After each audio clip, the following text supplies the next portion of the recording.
नमस्कार सगळ्यांना. तर क्वांटम फिजिक्स हा कार्यक्रम अमृता मॅडमने घेतला. खूपच सुंदर, अतिशय सुंदर आणि अतिशय हायर लेवलचा पण होता तो. पण सामान्य लोकांना समजेल अशा प्रकारेच त्यांनी घेतला होता. तर त्याच्यात ज्या असाइनमेंट दिल्या होत्या त्यापैकी क्वांटम जंप जी आपल्याला घ्यायला सांगितलेली आहे, तर त्याच्यामध्ये मी थोड्या ज्या आपल्या भौतिक गोष्टी आहे रोजच्या जीवनातल्या, सकाळी उठल्यापासून म्हणजे रात्री झोपेपर्यंत ज्या असतात, त्याच्यामध्ये हळूहळू थोडा थोडा बदल करायला सुरुवात केलेली आहे. म्हणजे झालाच आहे तो आपोआप बदल.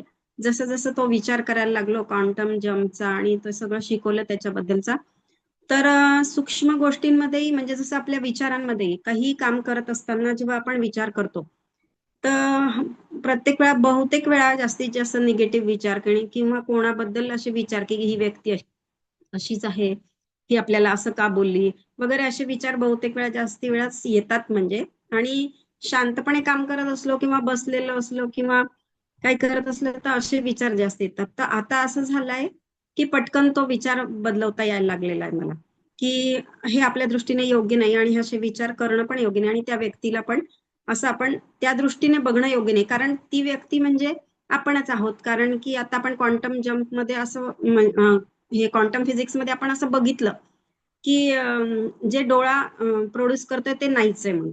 त्यामुळे आता हा विचार पटकन यायला लागला की ज्या व्यक्तीबद्दल किंवा ज्या वस्तूबद्दल किंवा कोणताही विचार करतोय, तर ते अस्तित्वातच नाही. हे सगळं आपल्या मनाचंच आहे आणि आपल्याला डोळ्याला किंवा आपला मेंदू जे आपल्याला म्हणजे साईन देतो ते नाही आहे, बरोबर. तर हे एक फरक झालेला आहे. आणि छोट्या छोट्या गोष्टी ज्या आपण घरामध्ये काही गोष्टी आपल्याला आवडत नाही, म्हणजे एक आई म्हणून जे आपलं आपलं असतं की मुलांनी हे ऐकलंच पाहिजे, हे थोडस बऱ्याच आयांचं असतं. म्हणजे माझं थोडं जास्ती पण असू शकेल. तर मला असं वाटायचं की मुलांनी अशाच प्रकारे केलं पाहिजे, त्याच प्रकारे वागलं पाहिजे, हे खाल्लं नाही पाहिजे, ते खाल्लं, हे असं माझं थोडस जास्ती प्रमाणात होतं. तर आमच्या घरात सगळे नॉनव्हेज खातात. फक्त मी आणि माझ्या सासूबाई नाही खात. पण मुलांना नेहमीच नॉनव्हेज पाहिजे. मी त्यांना पुष्कळ म्हणजे या बाबतीत समजवायचा प्रयत्न केला, पण मॅडम जसं म्हणता की मुलांचे सोल प्रोग्राम असतात, त्यामुळे मी हळूहळू सोडण्याचा प्रयत्न केला. पण जेव्हा प्रॅक्टिकली ते मुलं करायला जातात काही गोष्टी, म्हणजे नॉनव्हेज खातात किंवा हे करतात, त्यावेळेस मला आतमधून घालमेलच सुरू व्हायची आणि मग चिडचिड चिडचिड अशी होत होती.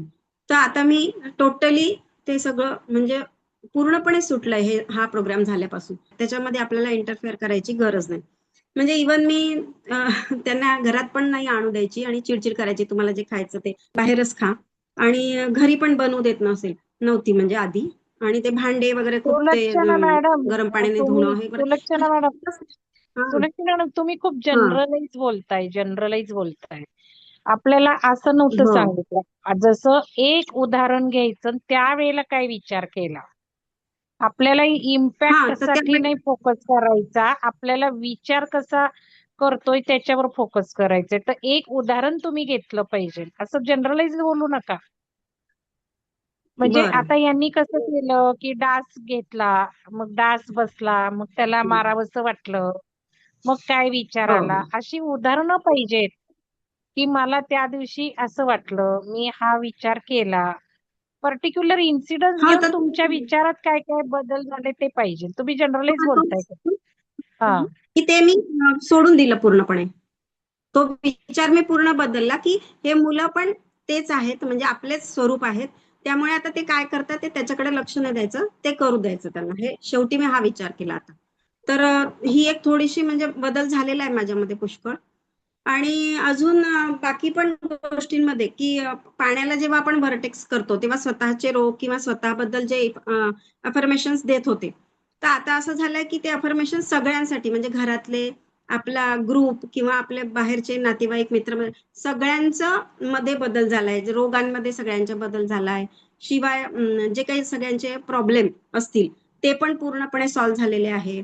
आणि त्यांची पण हायर चेतना वाढलेली आहे आणि त्या सगळ्यांची पण उन्नती होऊन सगळ्यांचे सोल आपल्या बरोबर इव्हॉल्व्ह झालेले आहे, असं ते अफर्मेशन देणं, म्हणजे अफर्मेशन मध्ये पण खूप बदल झालेला आहे.